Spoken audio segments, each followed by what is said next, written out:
On Thanksgiving Day, my daughter said to me, "The best gift would be for you to disappear." So that's what I did. I paid off their mortgage, took everything they considered theirs, and flew to Hawaii. But what I left on her desk destroyed them forever. I reached into my jacket pocket, feeling the envelope's edge, still believing that night would end with gratitude. The dining room felt warm. Too warm, maybe. The fireplace crackled behind me, throwing orange light across the table where my family sat, finishing their Thanksgiving dinner. Through the window, snow fell on Providence in thick, lazy flakes. Inside, the chandelier cast everything in soft yellow, making the scene look like something from a holiday card. Eleanor's photo watched from the mantel, her smile frozen in better times. I stood, pushing back from the table with more effort than I remembered needing. 72 felt heavier these days. "Chloe, honey," my voice came out hopeful. Too hopeful. "I got something for you. Happy Thanksgiving." The envelope passed from my scarred fingers to her smooth ones. She took it without looking up from her phone, tearing the paper with her thumb, while Olivia picked at her pumpkin pie and Brandon sawed through another slice of turkey. Ethan's screen glowed blue on his teenage face, reflecting nothing. $7,500. The check was generous, I thought, enough to clear most of her credit card debt, the one she'd mentioned last month in that panicked call at 3 a.m. Chloe's eyes scanned the numbers. Her expression didn't change. Not a smile, not even surprise, just nothing. 7,500. The words came out flat, like I'd handed her a grocery receipt. That's it. My chest tightened. Well, I figured it'd help with that credit card situation. You know what, Dad? She looked up then, and her eyes were cold. Colder than the snow outside. Colder than anything I'd seen in 45 years of being her father. The best gift would be when you're no longer around. Time did something strange.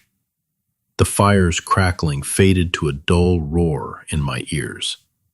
Brandon's knife stopped mid-cut. Olivia's fork hung in the air. Ethan's thumbs froze on his screen, but Chloe's face stayed perfectly still, like she just commented on the weather. I tried to speak. My mouth opened, but no sound came. My hands started trembling, so I gripped the back of my chair. The leather felt cold and distant under my palms, like everything else suddenly felt distant. The room tilted slightly. Or maybe that was just me. Had I heard her right? What? The word barely made it past my lips. You heard me. Chloe set the check down on the table. Not in her purse, not in her pocket, just down like it was trash. You're always here, always hovering, always controlling everything with your money. We can't breathe with you around. The fire popped. A log shifted, sending up sparks. Chloe, maybe. Brandon started, but his voice died the moment she turned her head. Shut up, Brandon. She didn't even look at him. Her eyes stayed locked on me. Dad needs to hear this. He needs to understand that we have our own lives, our own plans, and he's always in the way. Grandpa. Olivia's small voice barely registered. 20 years of mortgage payments. 20 years of showing up when they called, fixing what broke, covering what they couldn't. The numbers started adding up in my head. Even as I stood there, watching my daughter explain why the world would be better without me in it. I just wanted to help, I said quietly.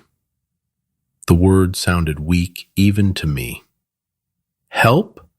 Chloe laughed, but there was no humor in it. You wanted to keep us dependent, to make sure we'd always need you, always have to come crawling back for money. Well, congratulations, Dad. It worked. We're stuck. Brandon cut another piece of turkey, his eyes fixed on his plate. Olivia's face crumpled, but she stayed silent. Ethan scrolled through his phone like nothing was happening. The check lay on the table between the serving dishes. $7,500 nobody wanted. My hands wouldn't stop shaking. I looked around the table at Brandon's avoidance, at Olivia's worry, at Ethan's indifference, at Chloe's cold certainty. They'd all been thinking this, maybe not all of them, but enough. Long enough for Chloe to say it out loud on Thanksgiving, with the turkey still warm and my dead wife's photo watching from across the room. What did you just say? My voice came from somewhere far away about me being gone. I said what I said. Chloe crossed her arms. And you know I'm right. When you're gone, we'll finally be free. The house will be ours. Our money will be ours. Our lives will be ours. The fire crackled. Snow pressed against the windows. The chandelier's light felt harsh now, exposing every crack in the facade I'd built, every illusion I'd maintained about what my family actually thought of me. I pushed back from the table slowly, feeling every one of my 72 years in my knees, my back, my chest, where something tight and painful had taken root. I think I need some air. The words came out steady, which surprised me. Everything else was shaking. My hands, my vision, my understanding of who my daughter was. But my voice held. I turned toward the kitchen, away from the table, away from Chloe's cold eyes and Brandon's cowardice. And the check that represented 20 years of my life, rendered worthless. The kitchen door was only 10 feet away, but it felt like miles. Behind me, Chloe said something else, but the words blurred into the fire's crackling and my heart's pounding. I walked toward the kitchen, each step deliberate, leaving my family at the table with their turkey and their truth. The kitchen door swung shut behind me, muffling the dining room behind it. Fluorescent lights hummed overhead, harsh and clinical after the warm glow of the chandelier. I went straight to the sink, gripping the counter's edge with both hands. The laminate dug into my palms. Outside the window, snow piled up on the back fence, each flake adding to the weight. My reflection stared back from the dark glass. An old man with gray hair and confused eyes. I turned on the cold water, splashed my face. The shock helped. Not much, but enough to pull me back from wherever I'd been drifting. She'd said it. My daughter had actually said the world would be better with me dead. I splashed more water, letting it drip from my chin into the sink full of dirty prep bowls and spatulas. The turkey smell mixed with dish soap, sweet and chemical. My hands found a towel, dried my face mechanically. The door slammed open. "Don't you walk away from me." Chloe's voice ricocheted off the tile walls. She crossed the small space in 3 strides, grabbed the sponge from the sink, and started attacking the dishes with sharp, angry movements. Plates clattered, water splashed. The sound was aggressive, deliberate. I turned, slowly. "I needed a moment, Chloe. What you said, that was hurtful." "Hurtful?" She laughed without humor, scrubbing harder. "You want to talk about hurt? Try living under your shadow for 45 years. Try having a father who thinks every dollar spent is a chain around your neck. That's not, I started, but she cut me off. I've spent my entire adult life hearing about your sacrifices. The house, the bills, the kids' school supplies, the car repairs. Everything you've done for us over and over, like we asked for it. You did ask. My voice came out quiet, steady. Every time you called at 3 a.m. because the furnace broke. Every time Brandon lost another job and you needed help with rent. Every time. We needed help because you made sure we'd need help. The sponge flew back into the sink with a wet slap. She turned to face me fully, water dripping from her hands. You bought the house in your name. You pay the mortgage so you can hold it over us. You set it up perfectly, didn't you? Keep us dependent. Keep us grateful. Keep us trapped. The refrigerator hummed in the sudden silence. Outside, a car passed, its headlights sweeping across the snowy yard. I bought the house because you couldn't afford it, I said. You and Brandon were 4 months behind on rent. You had a 7-month-old baby. What was I supposed to do? Let us figure it out ourselves, her voice rose. Maybe we would have been fine. Maybe we didn't need you swooping in to save us. But you couldn't stand that, could you? You needed to be the hero. You needed us to owe you. She moved closer, and I saw something in her face I'd never seen before. Not anger, not frustration, something harder. Something that had been building for years while I'd been too busy paying bills to notice. Her finger jabbed into my chest, once, twice. Each poke punctuated her words. You wanted us dependent. I stepped back against the counter. Chloe, that's not true. I wanted to help my daughter raise my grandchildren in a safe place. Or you wanted to make sure we could never leave.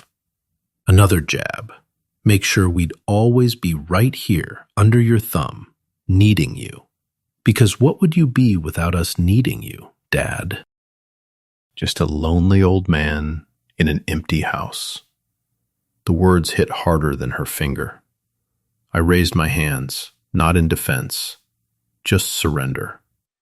Is that really what you think after everything?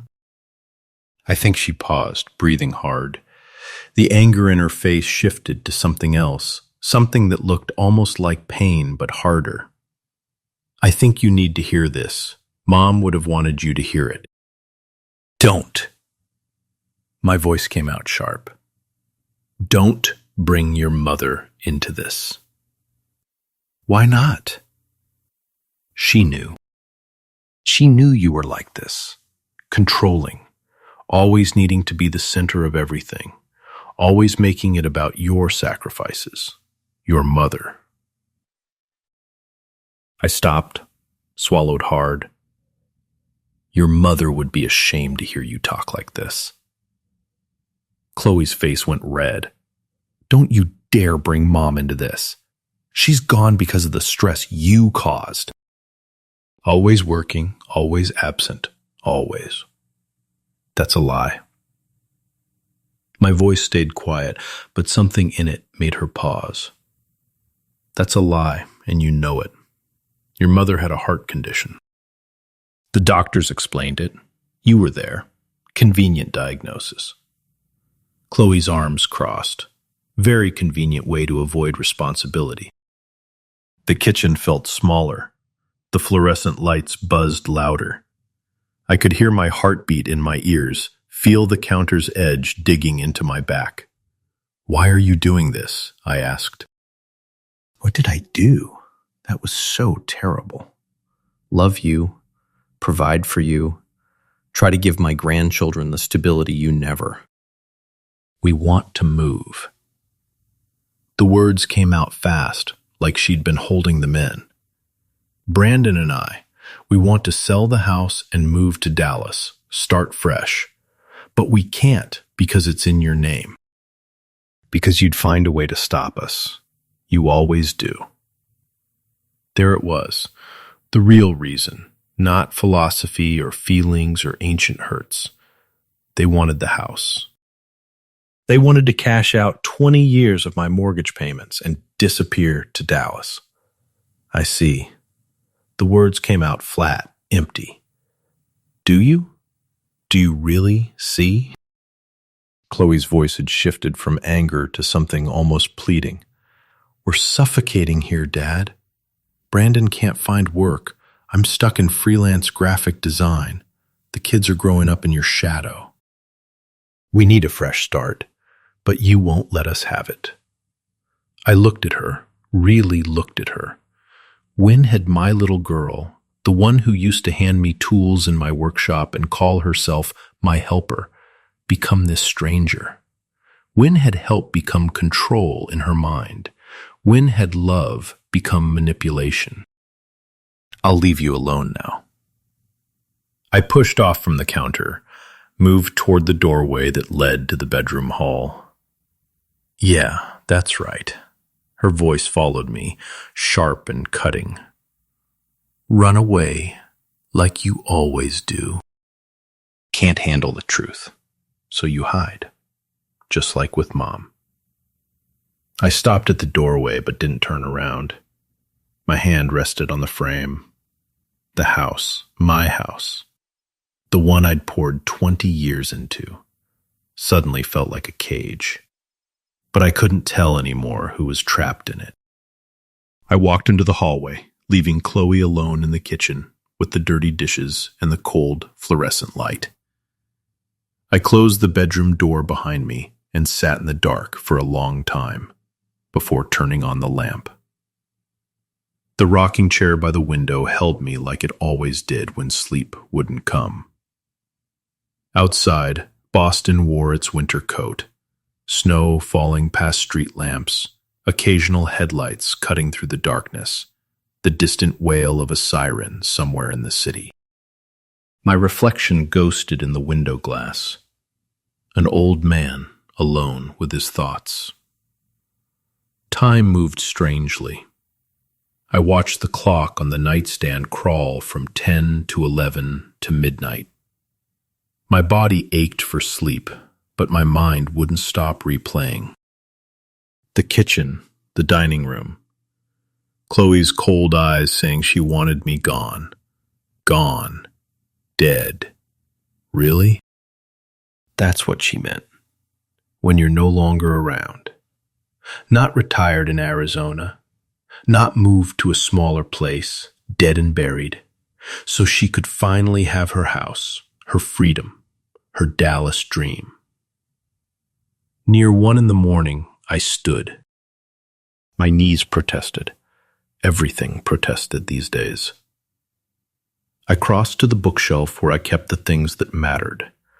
Eleanor's books, my old architecture manuals, and underneath them all, the leather-bound photo album. The leather creaked when I opened it, like it remembered every time I'd sought comfort in these pages. The first photo showed Eleanor in her wedding dress, 1978. Her smile so bright it seemed to light up the faded color. My younger self stood beside her. 27 years old and stupidly optimistic about everything ahead. Next pages. Baby Chloe, her tiny fist wrapped around my finger. Toddler Chloe at the playground, her face full of joy as I pushed her on the swings. 5-year-old Chloe in my workshop, wearing one of my old hard hats that swallowed her whole head, handing me a wrench with such seriousness. I stopped on one particular photo. Eleanor holding Chloe, maybe 4 years old, both of them laughing at something off camera. Yellow sundress on Eleanor. That dress. She wore it to everything important. Chloe's kindergarten graduation, school plays, parent-teacher conferences. In the photo, Chloe looked at the camera with pure, uncomplicated love. When did it change? I traced my finger over Eleanor's face, careful not to smudge the old print. Eleanor's face in that photo, I whispered to the empty room. She was smiling, holding baby Chloe. Back then, Chloe looked at me like I was a hero. The question haunted me. When did Daddy become Dad, become burden? Was it after Eleanor died 10 years ago, leaving me to navigate Chloe's grief alone? Was it when she married Brandon, when financial problems became the language of our relationship? Or was it gradual, death by 1,000 small betrayals I'd been too busy to notice? I closed the album slowly, feeling its weight. My hands caught the lamplight, scarred, calloused, marked by decades of architecture work. The burn scar on my right thumb from the soldering iron incident in '92, the permanent calluses from gripping tools, the white line across my left palm where a piece of glass had sliced deep during the Commonwealth Tower project. Every mark told a story of providing. Every scar was a payment made. 20 years of mortgage payments. I did the math that night, sitting in my rocking chair while Boston slept. $1,400 a month average over 20 years. $350,000 total, not counting the credit card bailouts, 4 of them totaling another $25,000. Not counting the car repairs, the emergency loans, the kids' school supplies, the medical bills when Brandon's insurance lapsed. None of it repaid. None of it even acknowledged, apparently. Just expected, worse than expected, resented. I thought about Eleanor's words, ones she'd said so often I could hear her voice. Art, don't let people mistake your kindness for weakness. She'd say it when contractors tried to underbid me. When neighbors asked for favors, they never returned. When Chloe started calling more often as an adult, but only when she needed something. I finally understood what she meant. Standing, I walked to the window and pressed my forehead against the cold glass. The city stretched out below, thousands of lights representing thousands of lives, people who probably also struggled with when to help and when to stop helping. When sacrifice became enabling, when love became a weapon used against you. I thought I was building a legacy, I said to my reflection. Turns out I was building a prison for myself. But here's what Chloe didn't understand, what Brandon couldn't see, what maybe even I hadn't fully grasped until tonight. I hadn't created their dependency to trap them. I'd created it because I love them. Because when your child calls crying at 3 a.m, you help. When your grandchildren need winter coats, you buy them. When the furnace breaks in January, you fix it. I'd done what fathers do, what I thought fathers were supposed to do. They'd taken it and twisted it into something ugly, something selfish on my part, when the selfishness was theirs all along. They wanted the house, my equity, my investment, my 20 years wrapped up in a neat Dallas package, and I was the obstacle. That night, sitting alone in my bedroom while my family slept or pretended to sleep or hid from me, I decided something. I was done being invisible in my own life. I didn't know how yet, didn't know what shape my response would take. But standing there, with the cold glass against my forehead and Eleanor's photo watching from the nightstand, I felt something shift inside me.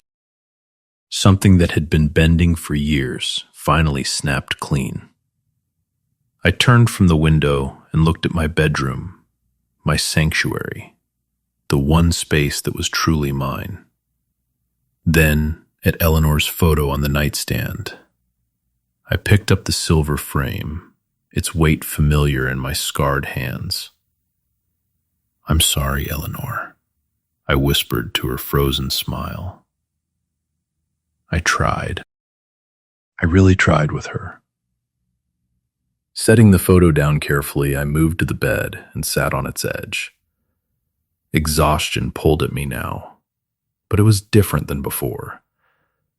Not the exhaustion of defeat. Something else. Something that felt almost like relief. I couldn't change the past, couldn't undo Chloe's words or take back my years of sacrifice. But I could control what happened next. The decision was made, even if the plan wasn't. Outside, snow continued falling on Boston, covering everything in white. Fresh start.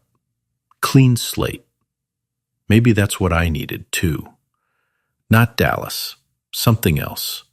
Something that would show my daughter exactly what life looked like when I finally, truly stepped aside. I didn't sleep.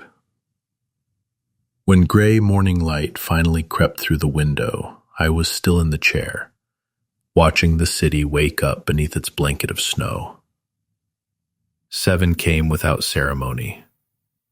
My body ached from hours in the rocking chair, but my mind felt sharp, focused in a way it hadn't been in years.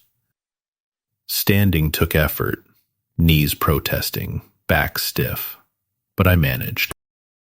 The hallway stretched quiet and empty before me. No sounds from the other bedrooms. Chloe and her family either sleeping late or avoiding me. Both suited me fine. The kitchen held yesterday's ghost. Dirty plates still in the sink, the faint smell of turkey gone cold. I ignored it all. Went straight to the coffee maker, dumped in grounds without measuring. Strong coffee, the kind that strips paint and keeps architects functional through 16-hour shifts. While it brewed, my eyes caught on the cabinet above the refrigerator, the one where I kept important papers. Home documents written on the folders tab in Eleanor's careful handwriting back when she managed our filing system. My hand reached up, pulled it down. The folder felt heavier than it should. I set it on the kitchen table, poured coffee so strong it looked like crude oil, and sat inside. Insurance papers, warranty booklets, old utility bills, and underneath everything, the contract. Cream-colored paper gone slightly yellow at the edges. My signature in blue ink. Date April 10th, 2004. The numbers swam into focus. Property address, 18 Maple Drive, Providence. Purchase price, $400,000. Primary owner, Arthur Miller. Chloe's voice from the kitchen echoed. "It's your house, your name." She was right about that. I stared at that signature, and memory pulled me backward. 20 years. 20 years since that signature. Since the day I believed I was helping my daughter build a life. I remembered that day clearly. Spring 2004. Chloe had shown up at my old house, the smaller one Eleanor and I had bought when we first married. Different neighborhood, different life. I'd been 52 then, still working architecture full-time, still believing retirement was something distant and manageable. The doorbell had rung just after breakfast. Through the peephole, Chloe, tears streaking her face. Baby Olivia, bundled in her arms against the April cold.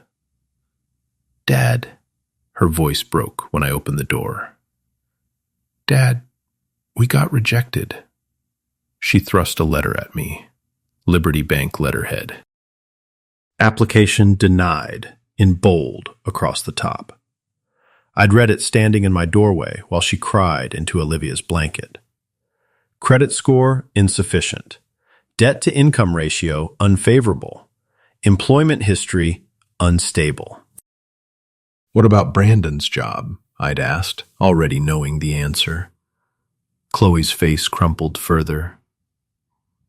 He's between projects right now. The design firm laid him off 4 months ago. Between projects. That phrase would become Brandon's permanent state. Please, Dad, the kids need a stable home. We found this perfect place in Providence. Good schools, safe neighborhood. We just need help with the down payment. Maybe co-signing. Olivia had chosen that moment to grab my finger with her tiny fist. 7 months old, all innocence and trust. I'd looked at that baby, at my daughter's desperate face, and felt my resolve crumbling. How much do you need? Just co-sign. I promise we'll pay you back once Brandon finds something steady. We'd driven to Liberty Bank together that afternoon. The loan officer, a professional woman in her 50s, with a no-nonsense haircut, had reviewed our situation with clinical efficiency, papers spread across her desk, computer screens glowing, numbers that seemed enormous then, routine now. Mr. Miller, she'd looked at me over her reading glasses. Since you're the primary income source with established credit, we'll list you as the primary owner. Your daughter will be a co-resident. I'd hesitated. Primary owner, not co-owner. The distinction felt important, but Chloe had been bouncing Olivia on her knee, making the baby giggle, and I'd thought, what does it matter? Family takes care of family. That's fine. I'd signed where she pointed. Family takes care of family. Chloe had hugged me tight when we left the bank, Olivia sandwiched between us. Thank you, Daddy. You're the best. I promise we'll make you proud. Daddy. That was the last time she'd called me that. The coffee had gone cold in my hand. I was back in 2024, sitting at the kitchen table, staring at that signature from a different life. The contract's fine print suddenly seemed larger, clearer than it ever had before. Primary owner, Arthur Miller. Property address, 18 Maple Drive, Providence, Rhode Island. Co-resident, Chloe Miller Brandon. Mortgage term, 30 years. Monthly payment, approximately $1,400. I pulled out my calculator, the old one with the big buttons that I'd used for architectural estimates. 20 years of payments, 12 months per year, $1,400 average monthly payment. The numbers added up cold and clear.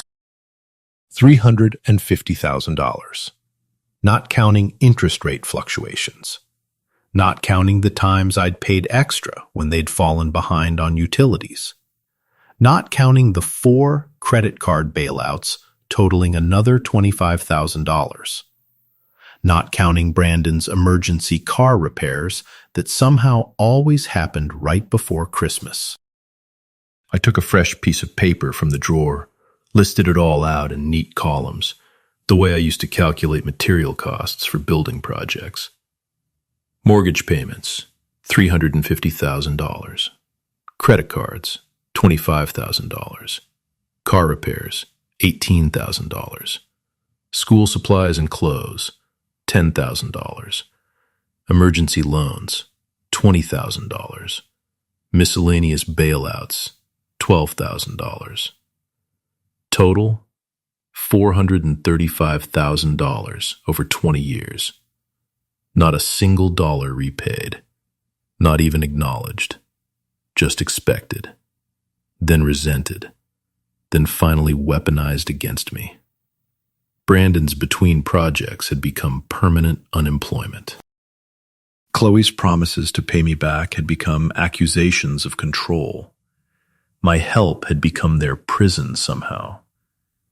I wrote on the notepad in capital letters, "House 100% mine. Legally, completely." The words stared back at me. Chloe had meant it as an accusation when she'd said, "your house." But she'd accidentally told the truth. It was my house. My name on the deed, my money in every brick and shingle. Mine. Footsteps creaked overhead. Someone was awake. I gathered the papers quickly, slid them back into the folder, stood. My legs felt steadier now. Purpose had a way of strengthening old bones. I walked back to my bedroom. Folder clutched like a weapon, past the hallway mirror and saw myself. A 72-year-old man with gray hair and tired eyes, but standing straighter than I had in days. Behind me, the house stretched out. My house, every inch of it earned. And ahead lay a course of action I hadn't fully formed yet, but felt crystallizing with each step. The bedroom door closed behind me with a soft click. I put the folder on my nightstand next to Eleanor's photo. Her smile seemed knowing, almost approving. I had proof now. Legal proof, financial proof, moral proof, if such a thing existed. What came next was just logistics. I needed professional confirmation of what I already suspected. The phone call from my bedroom felt clandestine, which was ridiculous. This was my house, my decision, my right. But I kept my voice low anyway. David Chen's number was on a business card tucked into my wallet, slightly worn from years of carrying it. We'd worked together 2 decades ago when his firm handled contract law for my architecture company. He'd gone solo since then, built a practice that let him keep Saturday hours for friends who needed them. David Chen. "David, it's Arthur Miller. I need legal advice." I paused, choosing words carefully. "Can you see me today?" A brief silence, then, "Arthur." "Sure, buddy." "What's going on? You sound—" "I'll explain in person. Please come by at 10 tomorrow. Saturday work for you?" "Perfect." I hung up before he could ask more questions. That gave me Friday to avoid my family and prepare what I'd say. How do you explain to your lawyer that your daughter wished you dead and you're planning to take everything back? The words didn't exist yet, but I had 24 hours to find them. Friday crawled by like an injured animal. I stayed in my bedroom, mostly, made excuses about not feeling well when Olivia knocked to ask if I wanted lunch. The kid's voice sounded worried, which bothered me more than Chloe's continued silence. But I couldn't explain. Not yet. Not to anyone.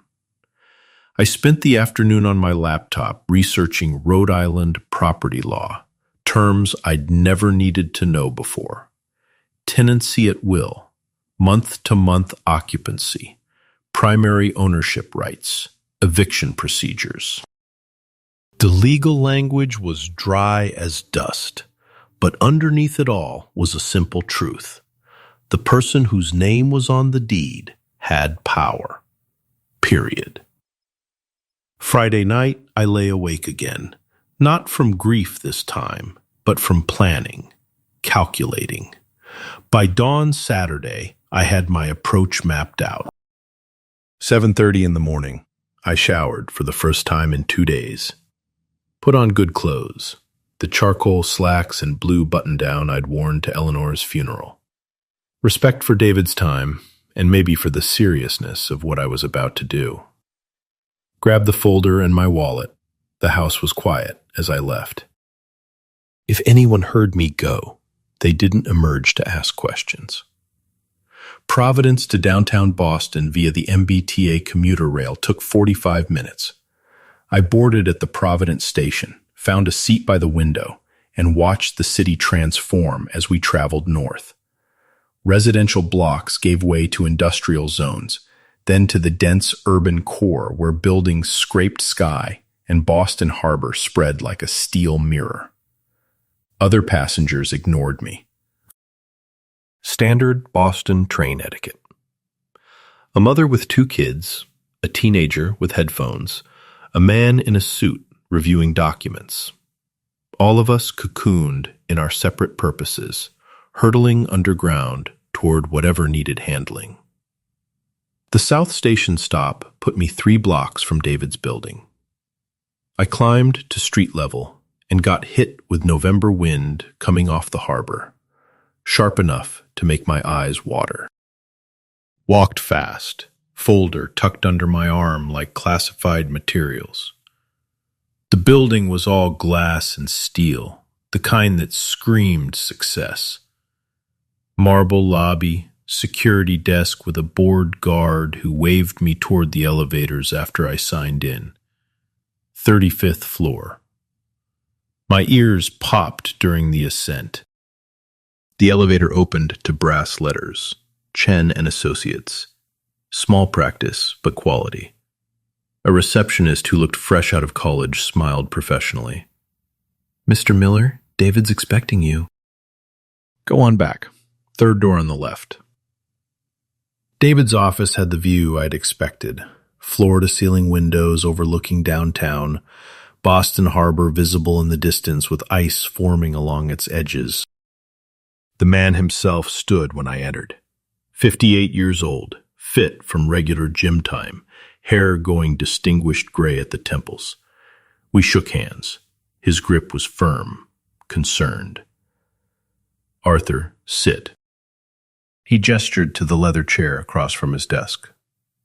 "Want coffee? You look like you could use it." "I'm past coffee, David."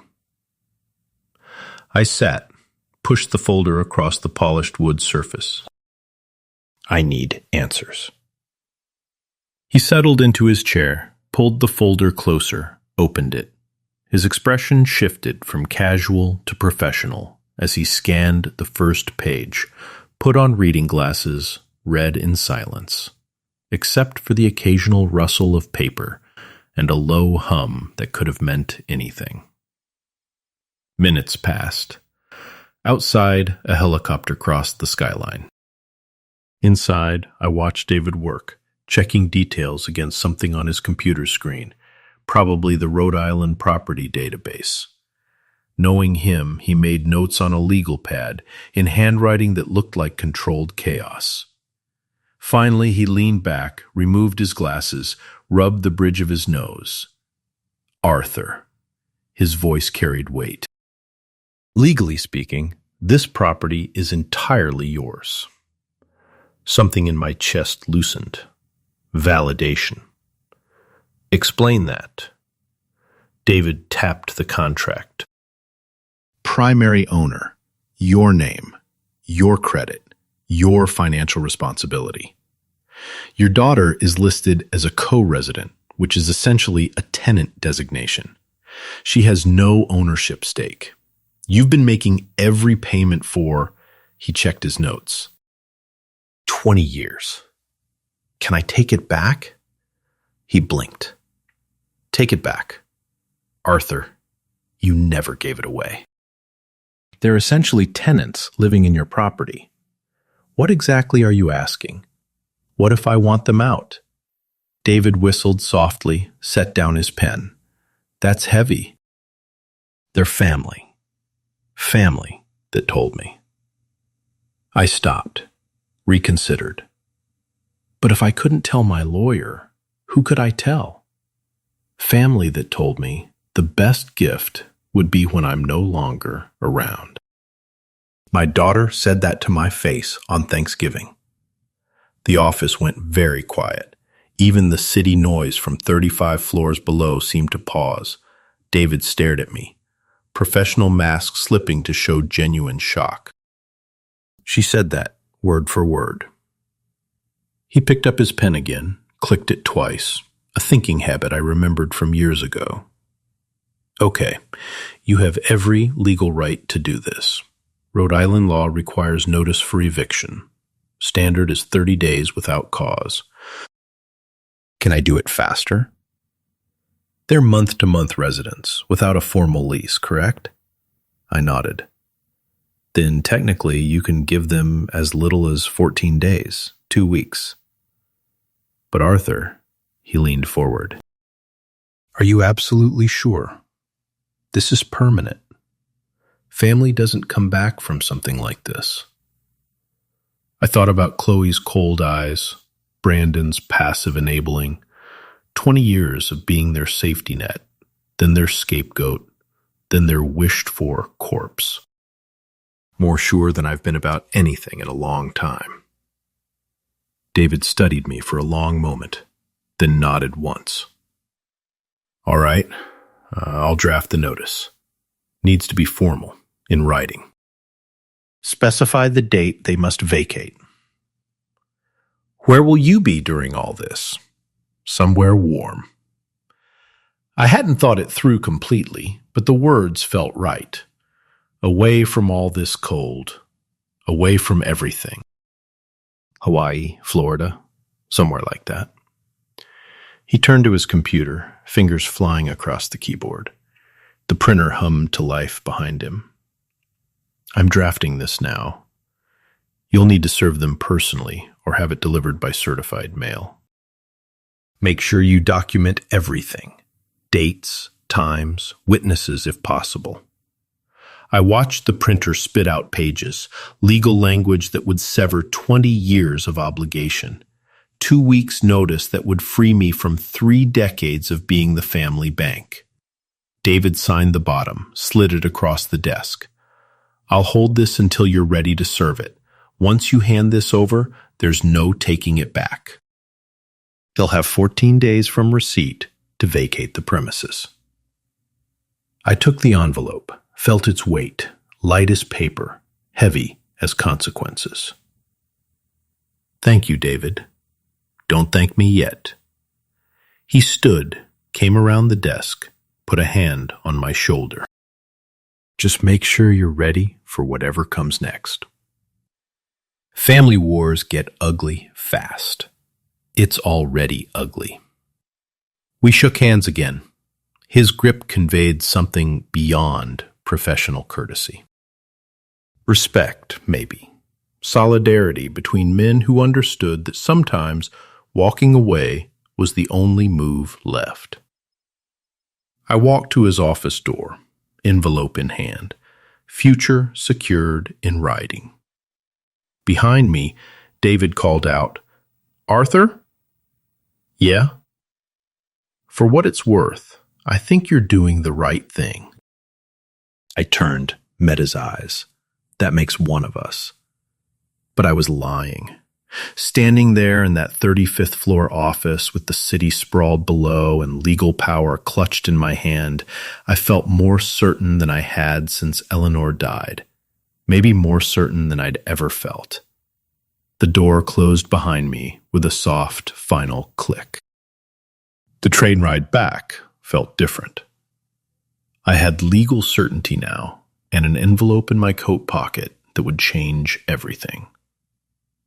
By the time I reached Providence, it was nearly 1 p.m. I grabbed lunch at a small diner near the station, coffee and a sandwich I barely tasted, trying to plan next steps. The envelope from David sat in my inside pocket like a concealed weapon, loaded, ready. But one more thing needed handling first. Home by 2:30. The house greeted me with silence that felt intentional. No sounds from upstairs, no television noise. The kitchen counter held a note in Chloe's handwriting. Went to Outlet Mall, back tonight. C. Perfect. Hours alone. I took off my coat, hung it carefully, walked to my bedroom, tucked David's envelope into my nightstand drawer underneath the photo of Eleanor, then returned to the living room, to the desk where my old computer sat gathering dust. The machine took forever to boot up. 7 years old, whining like it resented being disturbed. While it loaded, I made tea, Ritual calm. Sat in the desk chair and looked around the room. This house, my house, every mortgage payment, a brick and walls they'd taken for granted. My online banking loaded slowly, password twice before it accepted me. Then, account summary. Pension account, $280,000. Enough. More than enough. I picked up my phone, found the bank's customer service number on a billing statement from the Home Documents folder, dialed. Got greeted by an automated system. Thank you for calling Liberty Bank. For account information, press 1. For credit card services, press 2. I pressed through the menu, waited. Hold music. Some generic jazz that was supposed to be soothing but just grated. The clock on the wall ticked. My tea cooled outside. Shadows lengthened as afternoon progressed. 10 minutes later, a voice. Liberty Bank, this is Sarah. How may I help you today? Professional. Friendly. Completely unaware she was about to facilitate my escape. I need information about my mortgage account.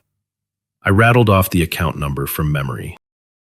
20 years of payments had burned it into my brain. Certainly, sir. Let me pull that up.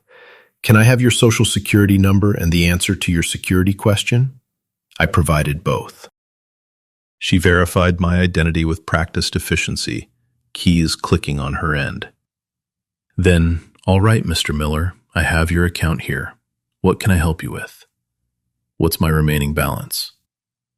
Your current mortgage balance is $65,500. The number hung in the air. $65,500. 20 years of payments. And that's what remained between me and total freedom. I want to pay it off. The words came out steady, decisive. Today in full. A pause. Oh, wonderful. May I ask the reason for early payoff? Standard script question. She probably asked everyone. Personal, of course. The process is straightforward. Once we receive the funds, it'll take 24 to 48 hours to process completely. You'll receive a satisfaction of mortgage document. More typing. How would you like to make the payment?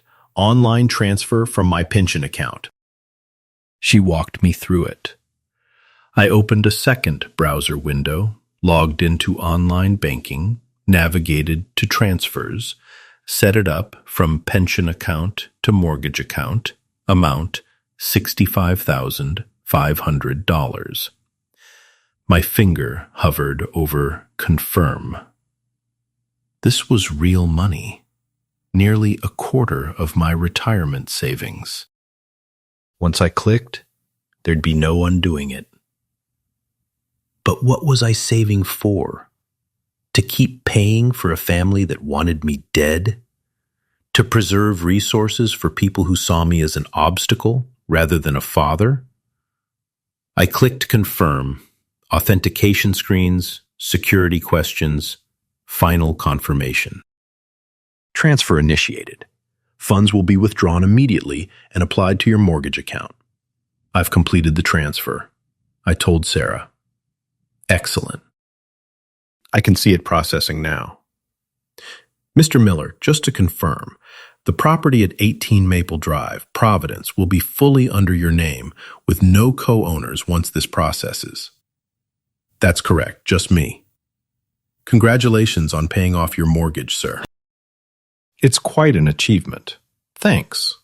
We exchanged pleasantries and she disconnected. I sat staring at the computer screen. The transfer confirmation showed pending. 24 to 48 hours for completion. A ping from my email. I opened it. Your mortgage payment of $65,500 has been received and is processing. You will receive final documentation within 2 business days. I hit print. The printer whirred to life, spat out the confirmation. I held it, reading and rereading. The words were simple, but carried weight that physical objects shouldn't possess. Paid in full, pending final processing. Walking to the filing cabinet felt ceremonial. I opened the Home Documents folder, slid the confirmation in with the original contract, closed the drawer, returned to the couch, and just sat there holding the printed page, letting it sink in.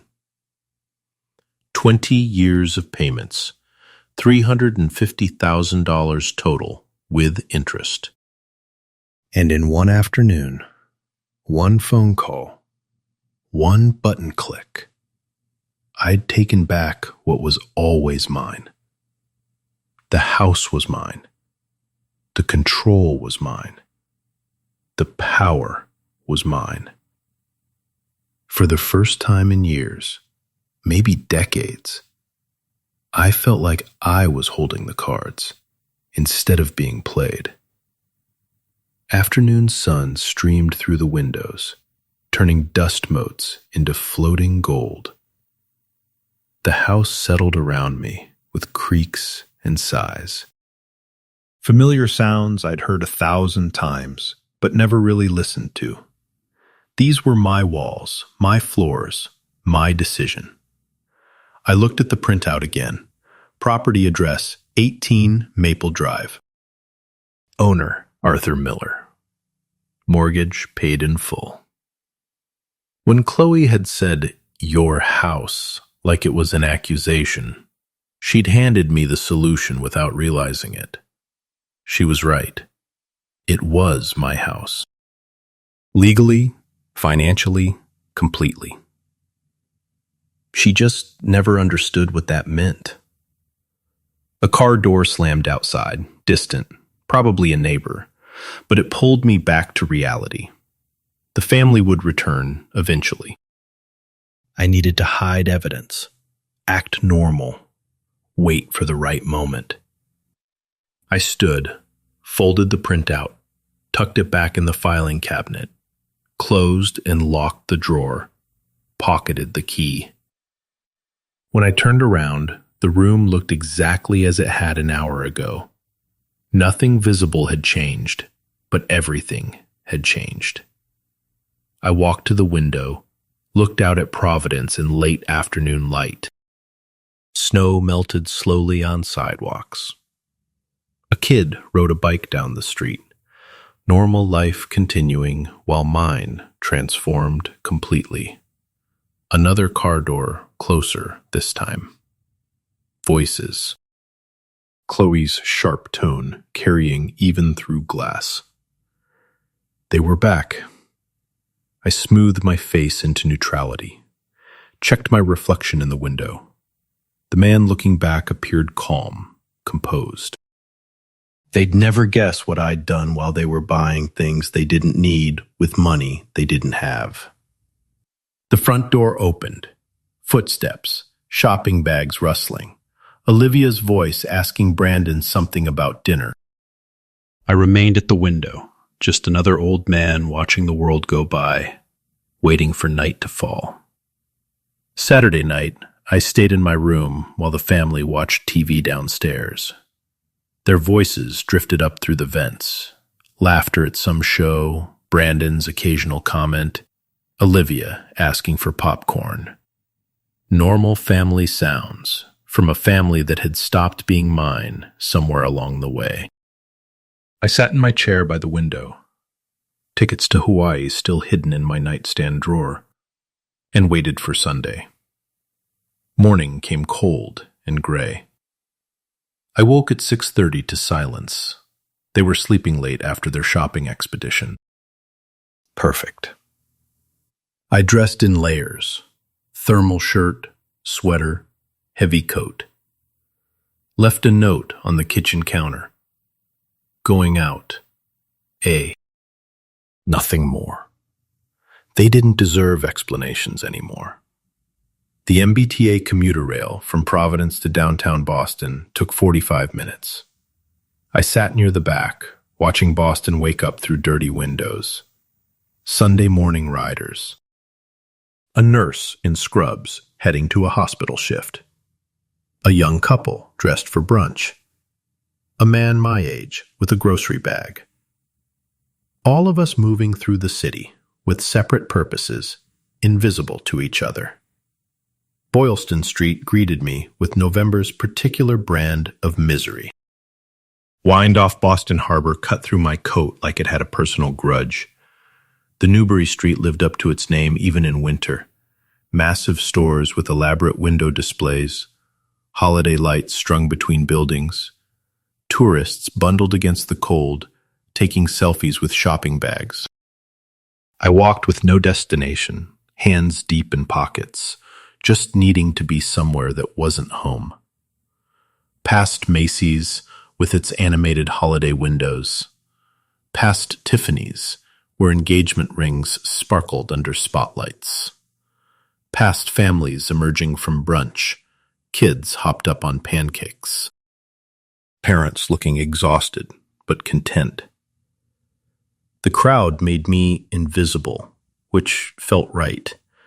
Nobody looked twice at an old man in a gray coat walking alone on a Sunday morning. I could have been anyone. I could have been nobody. Then I stopped. The travel agency storefront wasn't particularly large, wedged between a luggage store and a Starbucks. Aloha Adventures in blue letters above the door, but the window display hit me like a physical force. A poster, enormous, maybe 6 feet wide.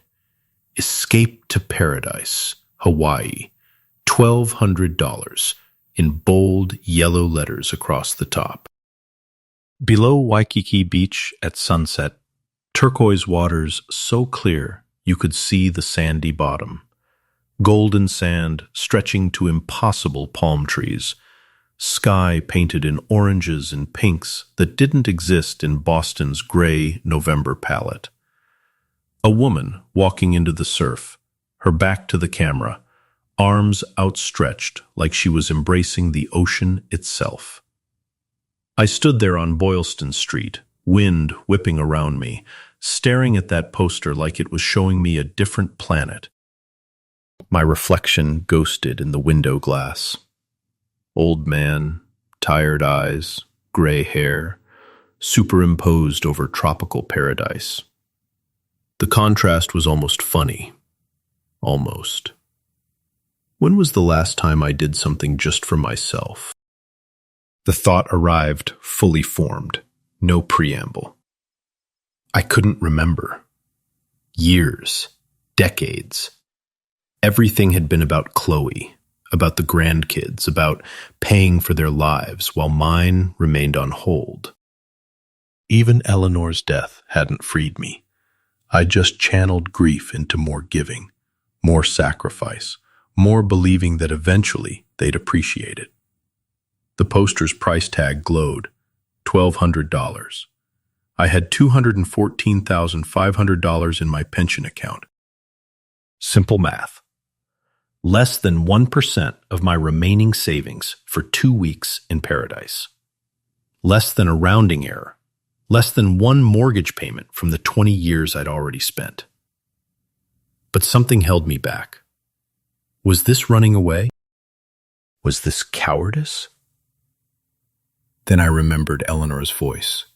Not from memory, but from a conversation we'd had 20 years ago, sitting on the back porch of our old house, drinking lemonade on a hot summer evening.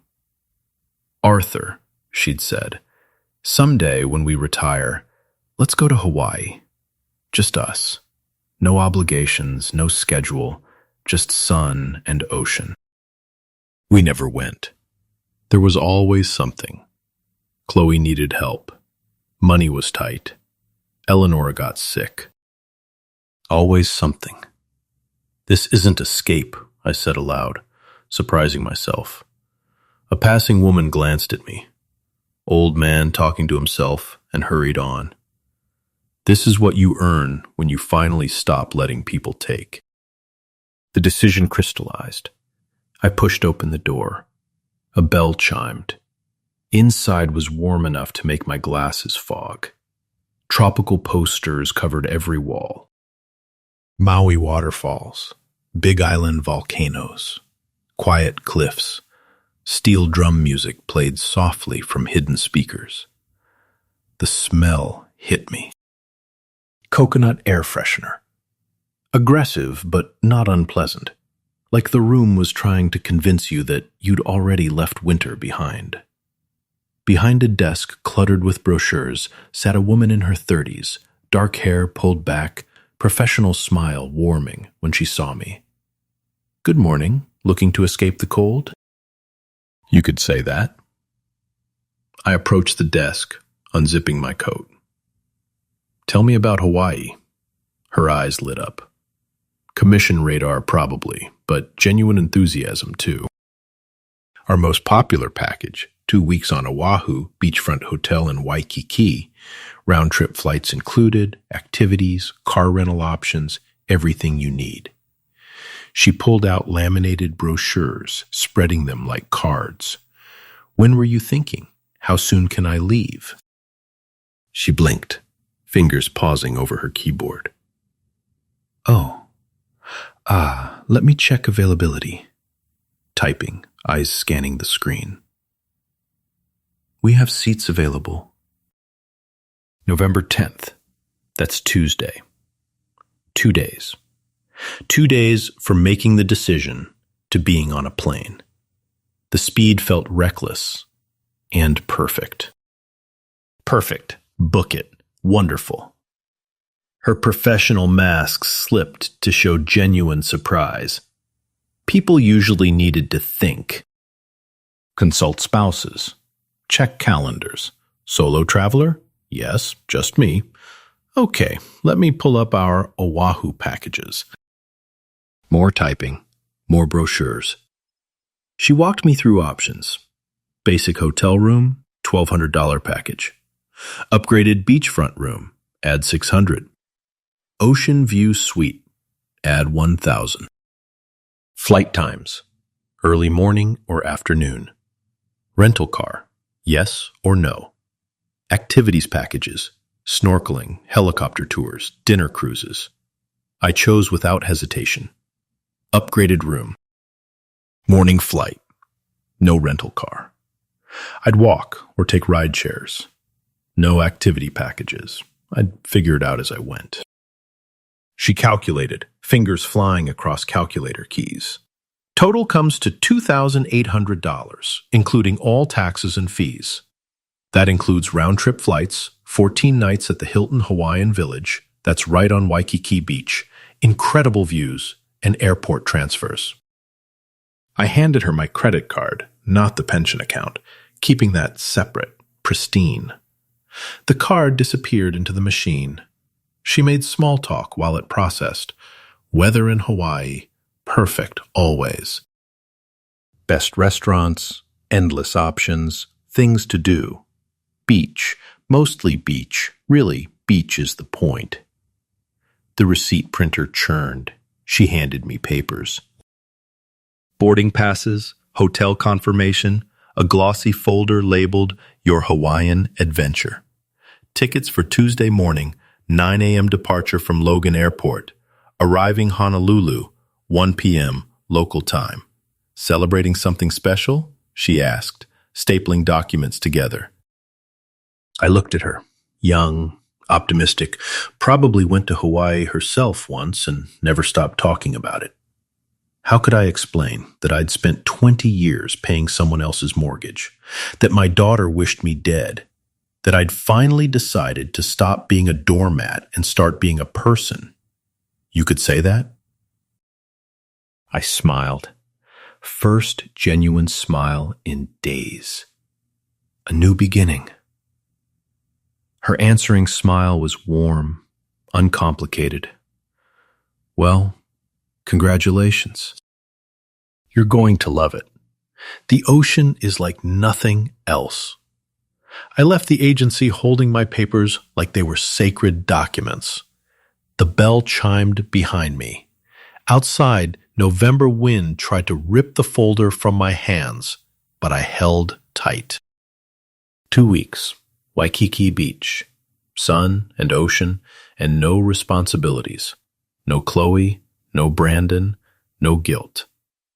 I stood on Boylston Street, Christmas lights twinkling overhead, shoppers flowing around me like water around a stone, and felt something I hadn't felt since before Eleanor died. Anticipation, not dread, not obligation, not weary resignation. Actual anticipation for something good coming toward me. The tickets confirmed. November 10th, 7 a.m. check-in. 48 hours from now, I'd be on a plane heading west, leaving everything behind. I started walking back toward the MBTA commuter rail, folder tucked inside my coat against the wind. Boston's cold couldn't touch me anymore. I was already somewhere warmer. Sunday evening, I avoided dinner, stayed in my room with my tickets spread on the bed like treasure maps. Monday morning, Chloe left for work at 8. I heard her car start, listened until the sound faded. Brandon's voice drifted from downstairs, taking the kids to Sky Zone, back by 6. By 4 p.m., I had the house to myself. The kitchen felt different in the late afternoon light. Golden November sun slanting through windows, making everything look warmer than it was. I sat at the table where we'd eaten Thanksgiving dinner barely a week ago, where Chloe had handed me my death wish, wrapped in casual cruelty. Blank paper, blue pen, deep breath. Dear Chloe, I crossed it out. Too soft, too familiar. This wasn't a letter from a father. This was a legal notification from a property owner. Chloe and Brandon. Better formal. Both names, both responsible. By the time you read this, I'll be gone. Not gone the way you wished. Too emotional, too much explanation. They didn't deserve my reasoning. Just facts. I crumpled the paper. Started again. The second attempt was worse. Too angry, too detailed about every betrayal. The third was too cold, almost cruel. I wasn't trying to hurt them, just establish boundaries they should have recognized years ago. Fourth attempt. I wrote slowly, weighing each word like it was evidence in court, because it was, in a way. This note would be read, reread, probably shown to lawyers or friends, or posted online in some desperate bid for sympathy. Every word needed to be defensible. When I finished, I read it aloud to the empty kitchen. Chloe and Brandon, by the time you read this, I'll be gone. Not gone the way you wished on Thanksgiving, but gone from your life in a different way. I've paid off the mortgage. The house at 18 Maple Drive, Providence, is now entirely in my name. You'll find the proof attached. You have 14 days from today, November 9th, 2024, to vacate the property. I'll return on November 24th. If you're still here, I'll proceed with legal eviction. This isn't cruelty. This is consequences. You wanted me gone. Now you're gone. But on my terms, not yours. I've spent 20 years sacrificing for you. $350,000 in payments, countless hours of worry. And what did I get? A wish for my death. I'm going to live my life now. The life I put on hold for you. Don't try to reach me. I won't answer. Arthur Miller. I read it 3 times. Every word felt right. Cold, maybe, but fair. The hardest part had been getting the tone right. Not angry, not sad. Just done. Complete. Final. I thought about adding something softer. A line about hoping they'd learn from this. A mention of Olivia and Ethan. how I'd miss them. But why? They wouldn't appreciate it. Chloe would twist any softness into leverage for manipulation. This was perfect, surgical, clean. I went to the file cabinet in the living room, unlocked it with the key I kept on my keychain, found the mortgage satisfaction document, paid in full, stamped in red across the top, folded it carefully, returned to the kitchen, folded the note around the document. Both fit perfectly into a large manila envelope from the drawer, sealed it, wrote on the outside in black marker, "Chloe and Brandon, read immediately." Now for placement. The counter, too easy to overlook. The fridge, they might not see it until morning. I needed somewhere central, unavoidable, where they'd encounter it the moment they entered. My eyes landed on the crystal vase in the center of the table. Wedding gift from Eleanor's family.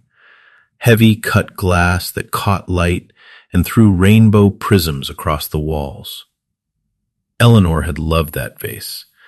She'd placed it there 25 years ago, kept it filled with fresh flowers every week until she got too sick. I lifted the vase carefully, placed the envelope underneath, lowered the vase back down.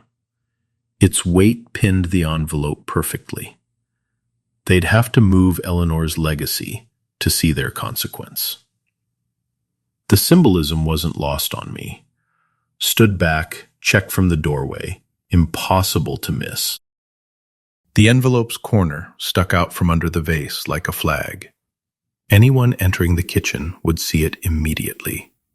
Perfect. My bedroom felt like a departure lounge. I pulled the old blue Samsonite from the closet, scarred from decades of use, still serviceable. Laid it open on the bed.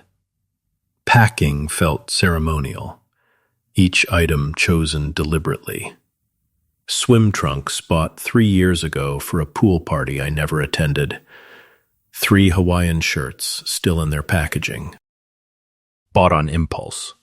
Never worn. Too casual for an architect's life. Shorts, sandals, sunscreen SPF 50, sunglasses, a paperback, Lonesome Dove.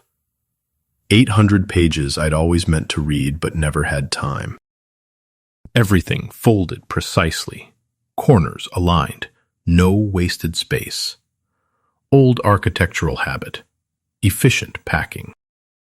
Maximum utility, minimum bulk.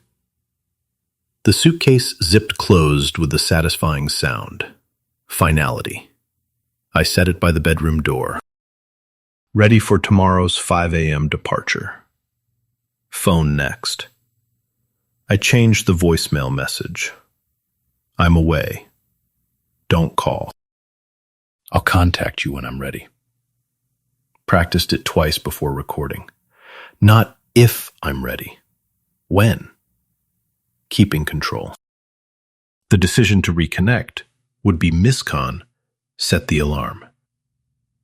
5 a.m. Check the Lyft app. Ride to Logan. Scheduled for 5:45 a.m. Confirmed. Check the tickets. United Flight 205 to Honolulu. Departure 9 a.m. Gate B32. Check-in opens at 7 a.m. 2 hours was plenty. Everything ready. I sat on the edge of the bed, looking at my packed suitcase, thinking about the envelope waiting in the kitchen. Tomorrow morning, Chloe would come downstairs to make coffee. She'd see the crystal vase, see the envelope, lift the vase with irritation at something blocking the table's center. Then she'd read it. I tried to imagine her face, the shock, the disbelief, the rage, the panic, when she realized this wasn't negotiable. Wasn't fixable with tears or promises or manipulation. I'd spent so long being afraid of her disappointment, her anger, her judgment. Now I felt nothing. Not satisfaction, not revenge, not even sadness. Just a clean, clear sense of boundaries, finally drawn. The window showed darkness falling. 5:30 p.m. Brandon and the kids would be home soon.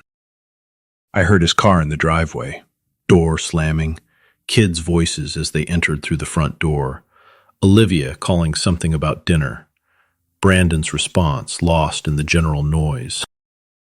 I stayed in my room, didn't go down, let them wonder where I was, if I was even home. Tomorrow morning, they'd have their answer.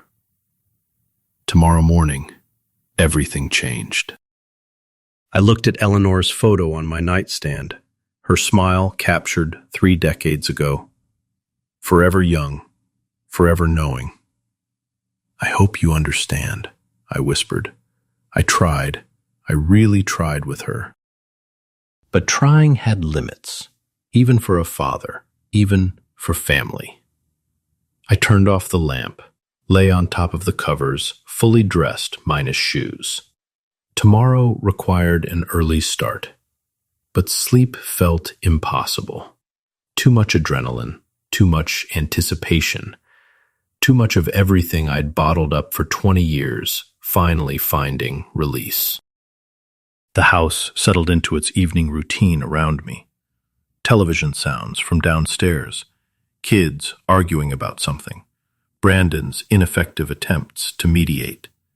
Normal family sounds from a family I was about to leave behind. In 12 hours, I'd be gone. In 14 hours, they'd know.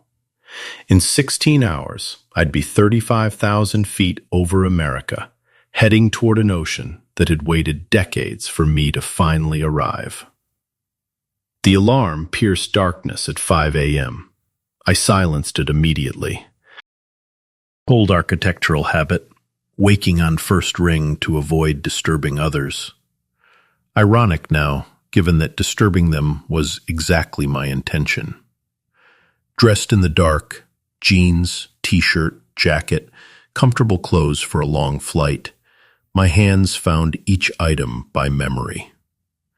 The house breathed around me, old wood settling, furnace clicking on that particular silence of pre-dawn when everyone sleeps. I took my suitcase from where it waited by the door, paused at the threshold, listening. Down the hall, Brandon snoring, thick, rhythmic, the sound of a man who'd never lost sleep over anything important. Beyond that, nothing. Olivia and Ethan, dead to the world on a school morning they wouldn't be attending. Chloe, silent in whatever dream she had. The stairs creaked despite my care. 3rd step, 7th step, 10th. I knew exactly which ones sang and avoided them anyway. Old habit, sneaking out for early work shifts without waking Eleanor. Now sneaking out for freedom, kitchen doorway. I stopped. The crystal vase caught ambient light from the street, throwing faint prisms across the table. The envelope underneath remained undiscovered, waiting like a landmine. One more sleep cycle separated Chloe from detonation. I could have left it somewhere else, could have texted after landing, could have done this 1,000 gentler ways. But gentle had gotten me nowhere for 20 years. I turned away, walked to the front door, opened it carefully. Cold November air hit my face, sharp, clarifying, real. Closed the door behind me with a soft click that sounded like punctuation. Final sentence. Paragraph break. End of chapter. The lift waited. Silver Honda Civic. Driver named Miguel, according to the app. 30s, maybe. Tired eyes in the rearview mirror. He helped with my suitcase, without comment. Another early airport run. Nothing special about me. Terminal A, United. Yes, we pulled away from 18 Maple Drive. I looked back once. The house sat dark except for a single porch light I'd forgotten to turn off. Windows black. Secrets sleeping inside. One family's comfortable lies about to become uncomfortable truth. Then we turned the corner and it disappeared. I-95 at 5:45 a.m. on a Tuesday, eerily empty. Occasional semi-hauling goods somewhere. Early shift workers, other airport runs. We flew north, headlights cutting through darkness. Downtown Boston skyline visible in the distance. Lit towers against lightning sky, indifferent to individual human dramas playing out in its shadow. Miguel didn't talk, which I appreciated. The radio played soft jazz. I watched Boston pass, industrial zones, suburbs, airport hotels.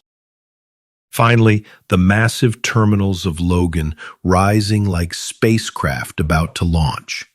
Terminal A, United. Miguel helped with my bag, accepted the tip I'd added through the app, drove off. I stood for a moment on the curb, watching other travelers flow into the terminal, families, business people, that particular energy of 6:30 a.m. departures. Inside, chaos disguised as order. Check-in kiosks beeped, screens directing people through electronic steps. I touched the screen, entered my confirmation number, watched my boarding pass print. Seat 22C, window. Perfect. Bag drop swallowed my suitcase on a conveyor belt, tagged for Honolulu. Watching it disappear felt symbolic. My old life traveling ahead of me, waiting to be unpacked in paradise. Security line moved fast this early. Shoes off, belt off, laptop out. Except I didn't have a laptop, just a carry-on with book, sunscreen, wallet, phone. Walked through the metal detector. No beep, no secondary screening. Just another traveler among thousands. Gate B32. I arrived at 7:15, ridiculously early for a 9 a.m. flight. Bought overpriced coffee, $7 for burnt airport brew, and sat in an uncomfortable chair designed to prevent sleeping. Watched other passengers gather. A young couple, probably honeymoon. A family with 3 kids already wired at 7 a.m. Business travelers in suits pecking at laptops. Solo travelers like me, though most looked purposeful, where I felt what? Liberated, escaped, reborn. All of the above. My phone sat silent in my pocket. 8 a.m. came. 8:15. 8:25. 8:32. It started. First vibration. Chloe Mobile on the screen. I watched it buzz, let it go to voicemail. 8:33 again. Ignored. 8:34. 8:35. 8:37. Continuous. Relentless. Desperate. I placed the phone face down on my thigh. Couldn't see the screen, but felt each vibration like a heartbeat. Other passengers glanced at the insistent buzzing. Annoying. That guy who doesn't answer his phone. 8:40. 12 missed calls. I sipped coffee. It was terrible. I sipped again. 8:45. Voicemail notifications stacked up. I didn't listen. Didn't need to. Could imagine perfectly. Shock giving way to anger, giving way to panic. The whole cycle Chloe ran whenever life refused to bend to her will. 8:50. Another call. I stared at the phone, watching Chloe Mobile flash with each ring. Debated. Letting it ring made a point, but so did answering once, showing her I was calm while she was chaos. Showing her that her distress didn't move me anymore. 8:55. She called again. I answered. "What is this, Dad?" Her voice came through so loud that I had to hold the phone away from my ear. Nearby passengers looked over. That guy causing a scene. I lowered the volume, pressed the phone back to my ear. "You found the note. Good." "You can't do this. This is our home." "Calm. Stay calm. No, it's my home." "Check the documents. You're kicking us out." Hysteria creeping into her voice. "Where are we supposed to go?" "Not my problem. You have 14 days. This is insane. You're being cruel. I'm being fair. You wanted me gone. Now you're gone. Dad, please." Her tone shifted, tears entering the manipulation playbook, page 1. "Rage doesn't work. Try pleading. Please, we can talk about this. We talked on Thanksgiving. You said the best gift is my death. I'm giving you a different gift, a lesson." Background noise. Brandon's voice muffled. "Let me talk to him." I spoke before he could get the phone. "Brandon, find a job." "You've had 20 years. Where are you going?" Chloe back on, voice breaking. "Come back. We need to talk about this somewhere." "You'll never find me." A pause. In that pause, I heard everything. Her realization that this was real, that I wasn't negotiating, that her usual tactics wouldn't work, that for the first time in her adult life, Daddy wasn't going to fix it. "Goodbye, Chloe." I ended the call, powered off the phone completely, not just silent, but off. The screen went black. Dead. Silent. Perfect. Set it on the chair beside me and picked up my coffee. Cold now, but I drank it anyway. The PA system crackled. "United Flight 205 to Honolulu will begin boarding in approximately 5 minutes. Zone 1 passengers may line up at this time."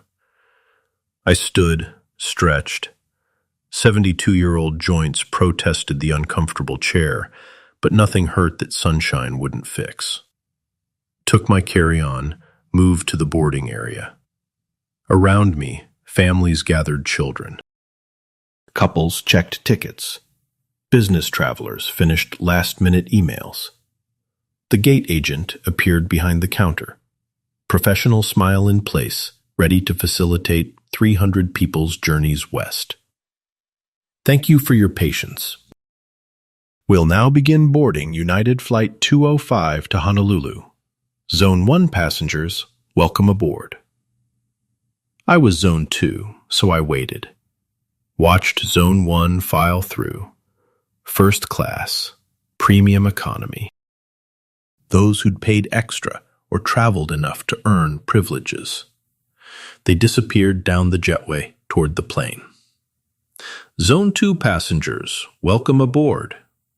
I scanned my boarding pass. Beep. Approved. Walked down the jetway.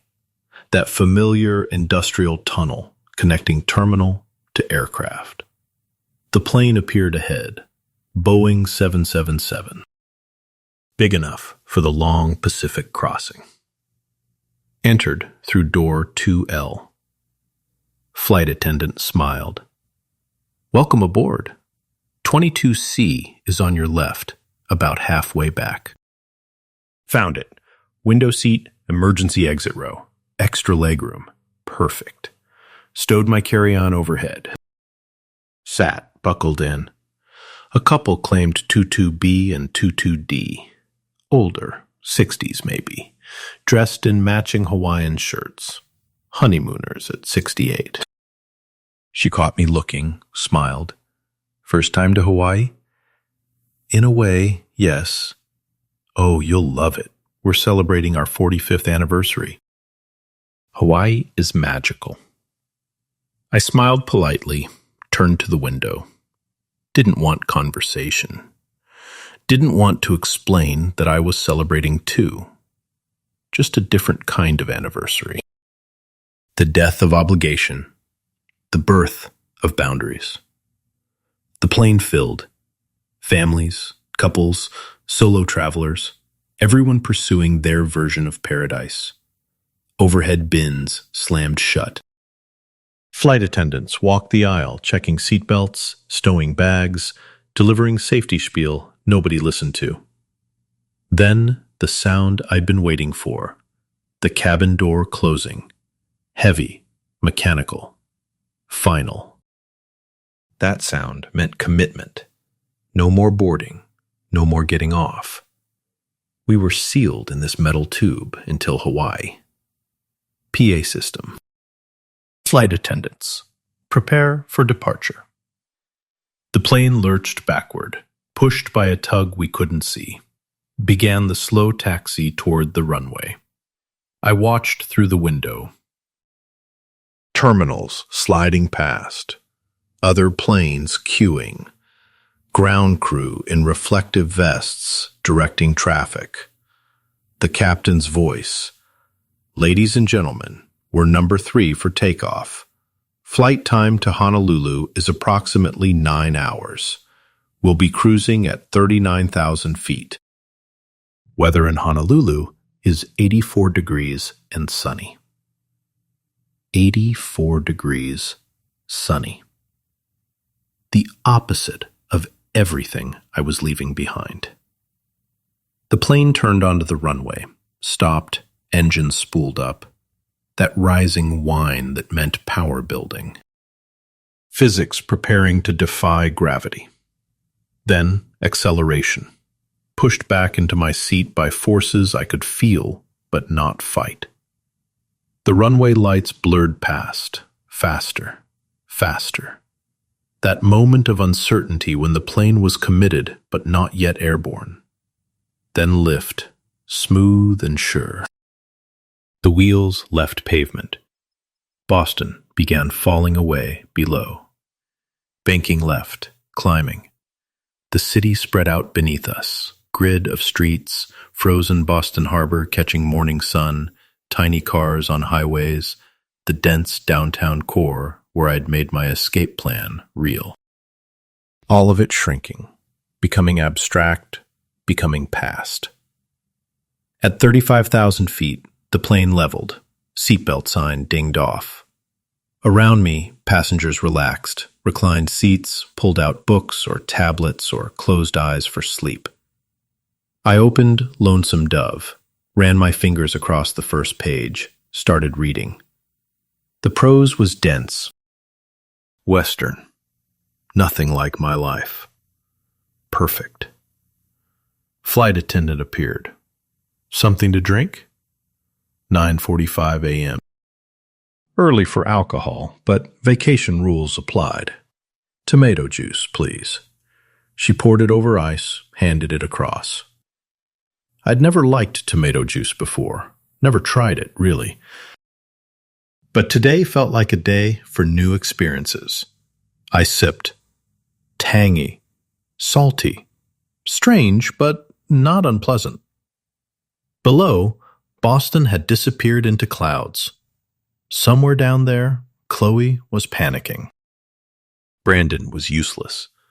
Olivia and Ethan were confused. David was probably fielding a desperate call, asking if there was some legal way to stop this. And I was here, 35,000 feet up, reading a book, drinking tomato juice, heading toward an ocean that had waited 72 years for me to finally arrive. I turned the page and kept reading. The plane began its descent 3 hours later. Through the window, Hawaii emerged from endless blue. Volcanic mountains draped in green, white beaches tracing dark rock. Water so turquoise it looked artificial. Landing felt like entering a different atmosphere. The cabin door opened, and tropical air rushed in. Warm, humid, heavy with the scent of flowers I couldn't name. After Boston's November bite, it felt like breathing for the first time. Baggage claim moved slowly. I didn't care. A hotel representative waited at arrivals holding a sign, Hilton Hawaiian Village. She placed a lei around my neck. Plumeria, sweet enough to make me dizzy. Aloha. Welcome to paradise. Aloha. The word felt strange in my mouth. It's good to be here. The shuttle driver loaded my suitcase, chattering about weather and beaches and luau's. I nodded, only half listening, watching Waikiki unfold through the windows. Palm trees lined streets. The ocean appeared between buildings, glimpses of impossible blue. Tourists in bright shirts walked slowly, no Boston urgency visible anywhere. Check-in took 20 minutes. The lobby had no walls, just pillars supporting a roof, open to gardens and ocean beyond. Koi swam in ponds. Children laughed somewhere. Everything moved slower, softer, like time itself had relaxed. Room 1803, 18th floor. I rode the elevator with a honeymooning couple who couldn't stop touching each other. They got off at the 14th. I continued up alone with my thoughts in my suitcase and this strange lightness in my chest. The room was simple. Bed, desk, balcony. I dropped my bag and went straight to the sliding glass door, opened it, stepped out. The ocean spread before me. Waikiki Beach curved golden in both directions. Waves rolled in, steady as breathing. Surfers dotted the water like punctuation marks. Diamond Head Mountain rose to my right, volcanic and ancient, and indifferent to human drama. I stood there, breathing, just breathing in and out. Salt air, plumeria from my lei, sunscreen from somewhere below. The sound of waves doing what they'd done for millions of years before I arrived, and would do long after I left. Nobody knew where I was. Nobody needed me. Nobody could take from me. The first day, I did nothing. Literally nothing. Changed into shorts. My legs were pale, shockingly white after years of Boston winters and architectural offices that required long pants. Walked to the beach barefoot, hot sand burning until I reached the water's edge, where it turned cool and firm. Rented a chair and umbrella from a cheerful kid who called me uncle. Lay down, closed my eyes. The ocean provided its soundtrack. Waves breaking, rhythm older than humanity. Children's laughter, distant music from a hotel bar, a jet ski buzzing somewhere, birds I couldn't identify making calls I'd never heard. I dozed. Woke. Dozed again. Lost track of time completely. My phone stayed in the room, still powered off. No one could reach me. The freedom of that felt physical, like removing a heavy backpack after a long hike. When the sun started setting, I walked back to my room, showered, ordered room service, ate on my balcony, watching the ocean turn from blue to gold to gray. Slept for 10 hours straight. The next morning, I tried surfing.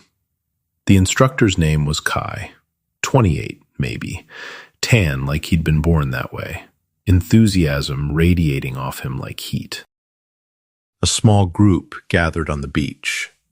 Me, 2 college girls, a family with a teenage son. First time surfing, bro? First time doing anything just for fun in 20 years. Kai paused, board under his arm, reading my face. Whoa, heavy. Well, let's get you on that board. On sand, it looked easy. Paddle, pop up, balance. Kai demonstrated with the grace of someone who'd done this 10,000 times. The college girls giggled. The teenager looked bored. I focused, trying to remember the movements. In the water, everything changed. The board wobbled. Waves I'd thought were gentle became powerful forces. I paddled. Kai shouted, "Pop up!" and I tried. My feet slipped. I fell face first into salt water. Came up sputtering, nose burning. Kai laughed, not meanly, just delighted. Again? I tried. Fell. Tried. Fell. My arms ached.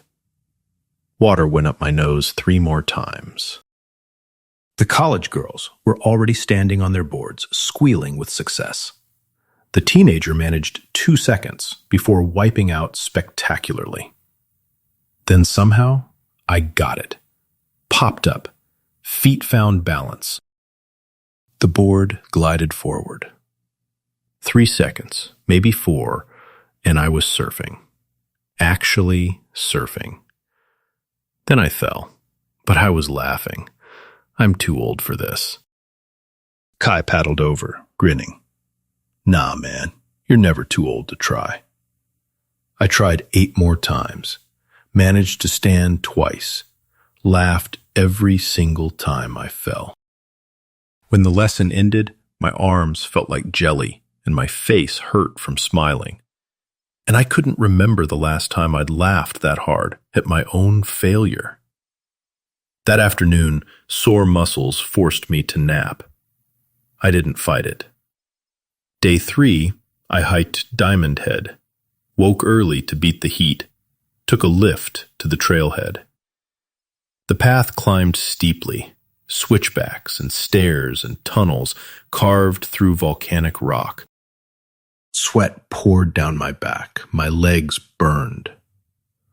Other hikers passed me, young couples, families with energetic kids. I kept going, slower but steady. The summit opened up like a revelation. 360 degrees of view. Ocean stretching to infinity. Waikiki tiny below. Mountains marching into distant haze. Wind whipped up from the crater, cool and clean. I stood at the railing, breathing hard, feeling my heart pound, and felt more alive than I had in years. Tourists took selfies. A family asked me to photograph them. I obliged, handed back their phone. Nobody knew my story. To them, I was just another old guy hiking a mountain. Perfect. Descent was easier. At the bottom, I bought shave ice from a truck, rainbow-flavored, artificially sweet, tongue freezing cold. The best thing I'd ever tasted. The days blurred into rhythm. Farmer's market. Bought fresh pineapple. Juice running down my chin. Sticky and sweet. Poke bowl for lunch. Raw ahi tuna with soy and sesame. Tasting like the ocean itself. Afternoon.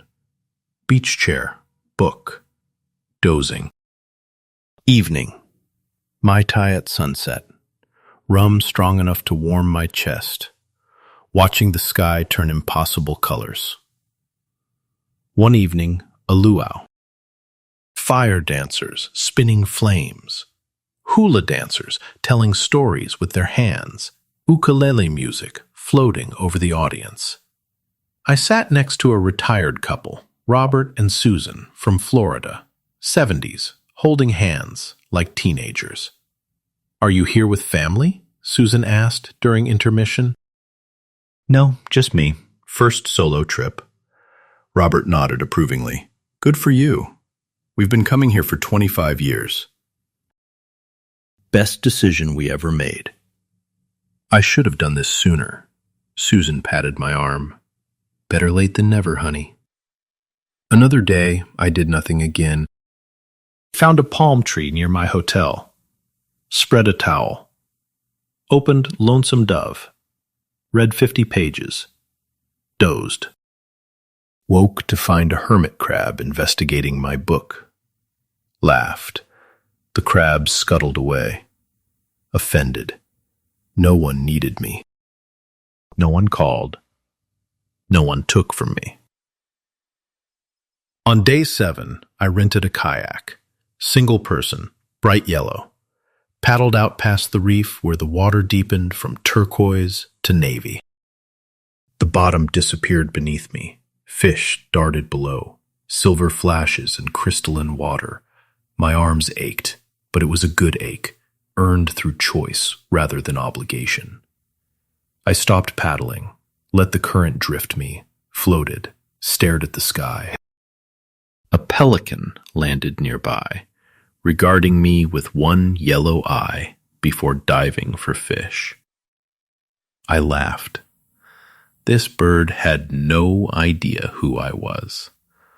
Didn't know about mortgages, or ungrateful daughters, or 20 years of sacrifice. Didn't care. Just wanted fish. That evening, back at the hotel, I showered sand off for the 12th time and smiled. Found myself smiling more. Ordered Ono fish for dinner. Local catch. Perfectly grilled.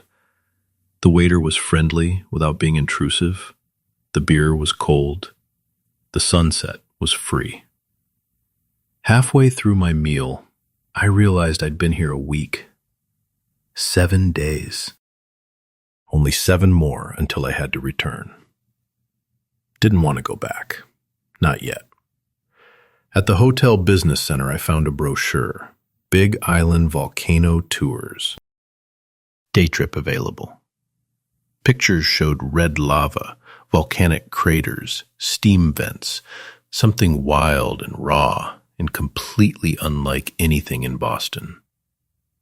I picked up the brochure, looked at my laptop, could book a flight for tomorrow. Inter-island flights ran constantly. Just a quick hop over, see the volcano, come back same day. Why not? I opened the laptop, pulled up the booking site, and started typing. I woke early the next morning, packed a small backpack, and caught the 7 a.m. inter-island flight to Kona. The plane was tiny, propeller-driven, maybe 30 seats. Rose quickly over Oahu, banking west toward the Big Island, visible in morning haze. 45 minutes later, we descended over black lava fields that looked like the moon had fallen into the Pacific. Rental car desk. Quick process. Young woman handed me keys to a white sedan. Volcano Park is about 2 hours northeast. Road's good, but watch for rain up in elevation. The drive revealed Hawaii's strange geography. Coastal desert giving way to rainforest, giving way to volcanic wasteland. I climbed from sea level to 4,000 feet. Temperature dropped. Mist appeared. Then real rain, heavy enough to need wipers. Hawaii Volcanoes National Park. I paid the entrance fee, took a map, followed signs to Kilauea Crater, parked in a half-empty lot, grabbed my jacket. Actually cold up here. November rain and elevation conspiring against tropical paradise. The crater viewpoint took my breath. Massive caldera, maybe a mile across, dropping into earth like a wound. Steam vents hissed along the edges. Deep in the center, red glow visible even in daylight. Active lava lake churning and molten. A park ranger gave a talk to gathered tourists. Young guy, early 20s, enthusiastic about geology. The volcano is both creator and destroyer, he explained, gesturing toward the crater. It gives life to these islands, but demands respect. Everything you see here was built by fire and violence.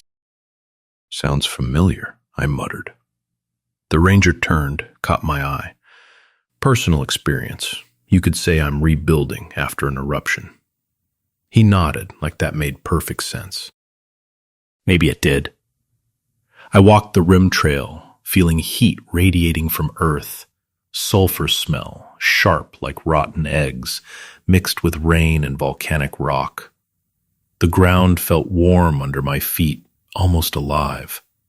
This mountain had destroyed towns, created new land, killed and birthed simultaneously for millennia. Standing there, I understood something. Destruction wasn't always bad. Sometimes it cleared the way for new growth. Sometimes you had to burn down the old structure before building something better. I took photos, not for social media, just for memory. Proof I'd stood at the edge of creation. The drive back was quiet. I returned the car, caught the evening flight to Oahu, landed at Honolulu as the sun set, exhausted but exhilarated. Next day, I rented a car again. Exploring had gotten under my skin. Drove north, H1 to H2. Roads I'd memorized from tourist maps. North Shore waited at the end. Famous surf beaches, small towns, life moving at island pace. Haleiwa town was all surf shops and shrimp trucks. I bought garlic shrimp from a painted truck, ate standing in a parking lot, grease dripping onto pavement. Best meal of my life in that moment. Sunset Beach lived up to its name. November brought big winter swells, 20-foot waves thundering against shore.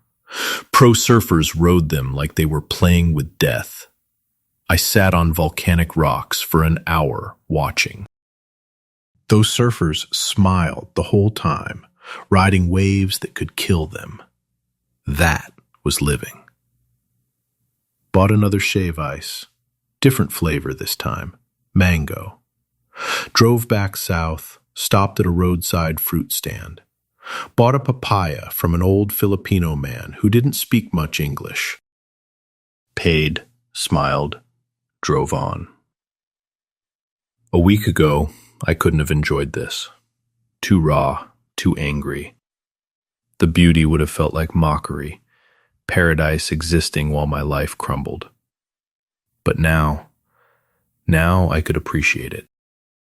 The anger had burned out somewhere between surfing failures and volcano heat. What remained was simpler. Freedom. Pearl Harbor visit came next. Early morning booked tour. Solemn place. USS Arizona Memorial sat over the sunken battleship. Oil still leaking after 80 years. Tears, of the ship guides called it. I walked the white memorial, reading names etched in marble. Boys 18, 19, 22 died doing their duty. Real sacrifice, not the kind that gets taken for granted. At Pearl Harbor, I thought about sacrifice.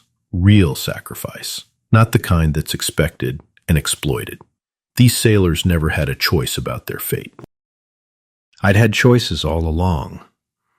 Took me 72 years to make the right ones. Moment of silence. Not prayer, just respect. Quiet acknowledgement that some things matter. Left feeling reflective. Bought a small history book from the gift shop. Something to remember. My last full day arrived faster than I wanted. Didn't book any tours.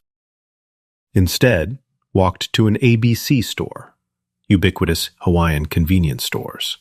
Bought a small notebook. Found my palm tree again, the one where the hermit crab had visited. Sat with pen and paper. Started writing. Not a diary, just thoughts. I came here to escape. I'm leaving with a plan. Listed possibilities: sell house or keep and rent. Smaller apartment, return to Hawaii, longer stays monthly, part-time consulting, architecture, my choice of projects, volunteer somewhere, dating. The thought felt strange, but not impossible. First time in years, I was thinking about wants, not obligations. What did I want to do with the rest of my life? I collected shells while thinking, small ones, worn smooth by waves. Olivia used to love shells. Brief pain. Missed my grandkids, but didn't linger on it. They'd still be there when I was ready to reconnect. If I was ready. Packing day came with mixed feelings. Left the lei on the bed, couldn't take fresh flowers through customs, folded clothes that smelled like sunscreen and salt, room checkout, last walk on the beach, evening at the hotel bar, ordered local beer, Kona Brewing, something light and tropical. Bartender wiped glasses. Friendly smile. Heading home? Yeah, but it'll be different now. He nodded like he'd heard similar statements from every tourist. Always is. Hawaii changes people. My last night's splurge. Oceanfront restaurant outside the hotel. Tablecloth, real silverware, menu with no prices visible. I ordered lobster tail. Celebrated myself. The waiter brought it with drawn butter, lemon garnish that looked too pretty to eat. Last night in paradise? He asked, setting down the plate. Yeah. Heading back to reality tomorrow. He studied my face. You look different than when you arrived. More relaxed. I feel different. Thank you. Come back soon. Yeah, I will. I meant it. I promised myself that. The sunset that night was blood red, violent, and beautiful. Orange bled into red, bled into purple. Tourists took photos everywhere, trying to capture something that couldn't be captured. I just watched, didn't check the time. Let the sky perform. Tomorrow I'd go back to Boston, but I wouldn't go back to the old life. 2 weeks. That's all it took to remember who I was before I became just Chloe's dad. I was Arthur, 72 years old, an architect who built things, a man who deserved respect. Back in my room, I set the alarm for 4 a.m., early flight. Packed everything except tomorrow's clothes. Lay on the bed with windows open, ocean sounds drifting in. Couldn't sleep. Not from anxiety, from anticipation. Tomorrow would answer the question that had been lurking since I left. Did they actually move out, or would I return to confrontation and complications? Part of me didn't care. I'd handle whatever I found. The house was mine, legally, emotionally, every way that mattered. If they hadn't left, David had the paperwork ready. If they had left, I'd figure out next steps. But lying there in the dark, listening to waves that had carried me through 2 weeks of healing, I felt ready, more than ready, excited even. The old Arthur would have been terrified, would have called ahead to check, to apologize, to smooth things over, would have found a way to make it his fault. The new Arthur, the one who'd surfed and hiked and floated alone in the Pacific, that Arthur could handle anything. An hour before the alarm, I gave up on sleep. Just lay there listening to the ocean, watching the sky lighten from black to gray to pink. One more Hawaiian sunrise, then home. But home was different now. Home was possibility, not prison.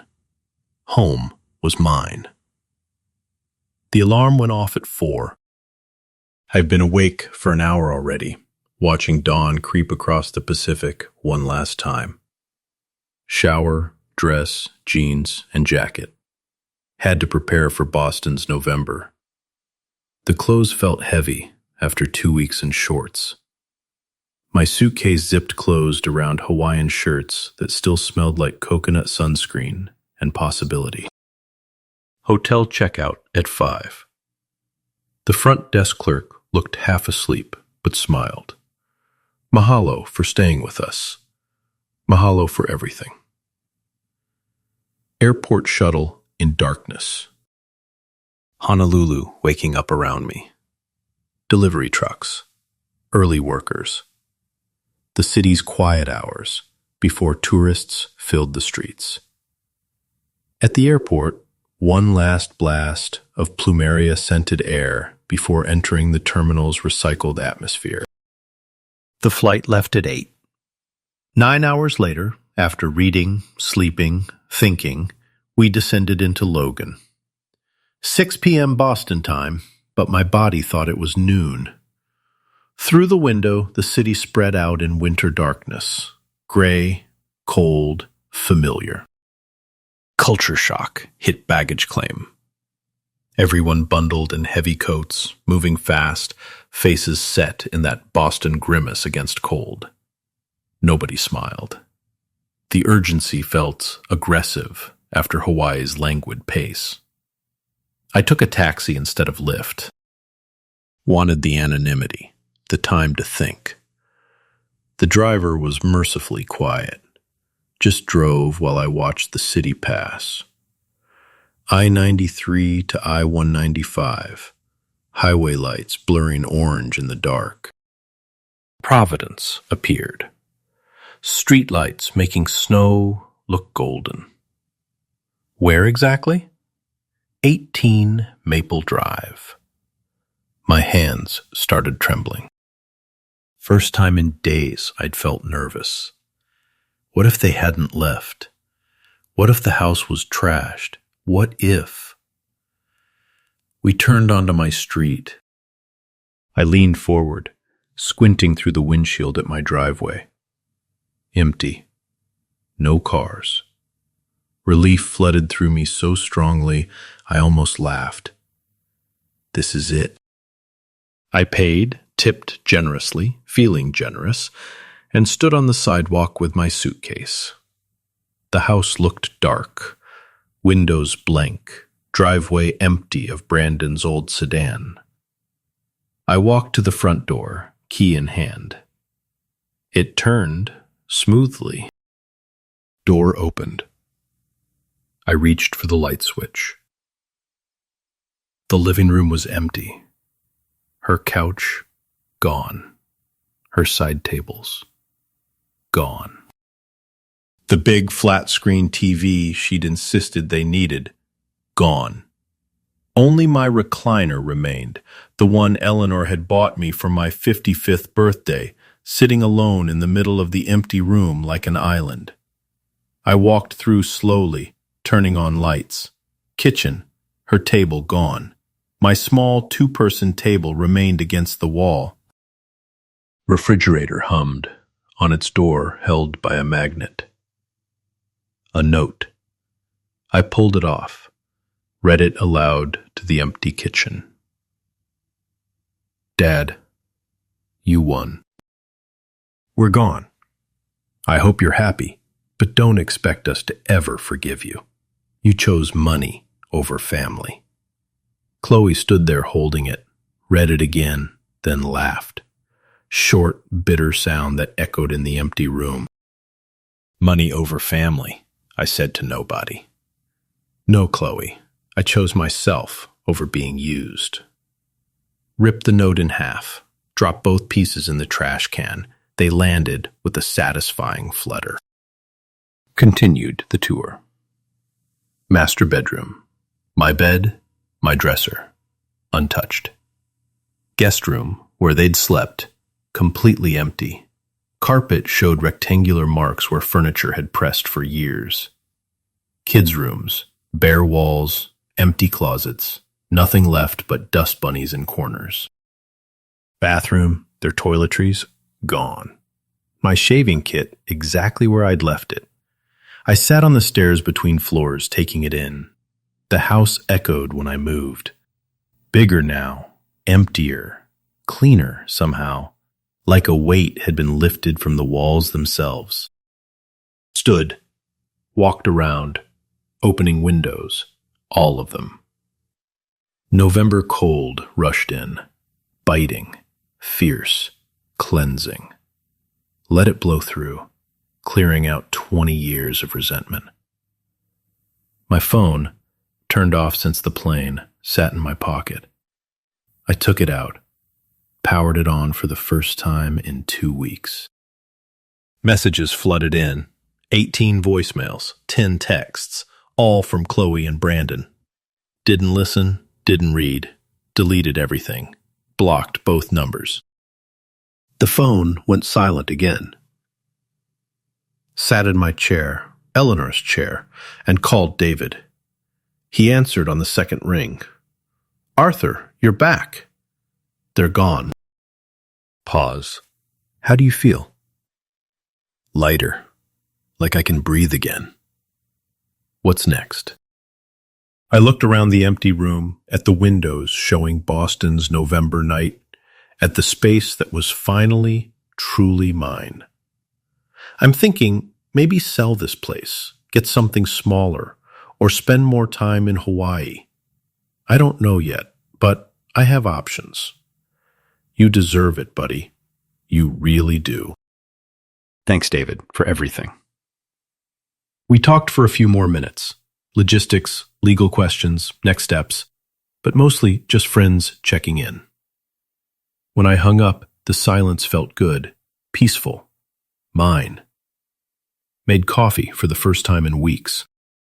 Stood at the kitchen window while it brewed, watching lights across Providence, cars passing, lives being lived, the city indifferent to my small victory. The coffee tasted like home. I took it to the living room, sat in my chair, looked at the space around me. The house was empty, but for the first time in years, it felt like mine. I walked through each room again, slower this time. No Brandon's mess, no Chloe's complaints, no tension humming under every interaction. Just silence. Pulled up photos on my phone. Hawaii surfing wipeout. I was laughing in the shot, halfway off the board. Diamond Head Summit selfie. Sweaty and grinning. Sunset from the farewell dinner. Sky impossibly red. 2 weeks. That's all it had taken to remember I was more than a bank account, more than a doormat. They thought I'd crumble, that I was too old, too soft, too dependent on them for purpose. They were wrong. The sunset in that photo was just the beginning. I opened Eleanor's photo drawer, small chest in the bedroom where I kept things I couldn't throw away. Found her picture, the one from our 45th anniversary. Her smile captured forever at 65, before the illness took her. I did it, Eleanor. My voice sounded strange in the empty house. I chose myself.